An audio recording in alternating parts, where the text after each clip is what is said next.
Karur rotary Angeles மற்றும் கரூர் மாவட்ட ஊர்காவல் படையினர் இணைந்து அரசு மருத்துவக் கல்லூரி மருத்துவமனையில் இரத்த தான முகாம் நடத்தினர். இதில் சிறப்பு அழைப்பாளராக கரூர் மாவட்ட காவல் கண்காணிப்பாளர் ஜோஸ் தங்கையா கலந்து கொண்டு இரத்த தானம் வழங்கி முகாமினை துவக்கி வைத்தார். அவருடன் ஊர்காவல் படை தளபதி நீலாவதி உள்ளிட்ட ஆயுதப்படை ஊர்காவல் படையினர் இரத்த தானம் வழங்கி வருகின்றனர். இரத்த தானம் வழங்கிய அனைவருக்கும் சான்றிதழ்களை மருத்துவக் கல்லூரி முதல்வர் வழங்கினார். சார் அது ஆக்சுவலி வந்து ஒரு மிக்ஸ் சார். லாஸ்ட் டைம் கொடுத்தாங்க. அதான் சார் அது ஒரு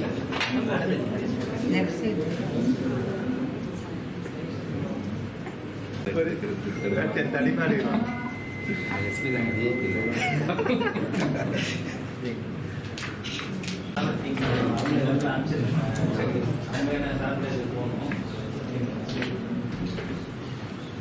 நல்லா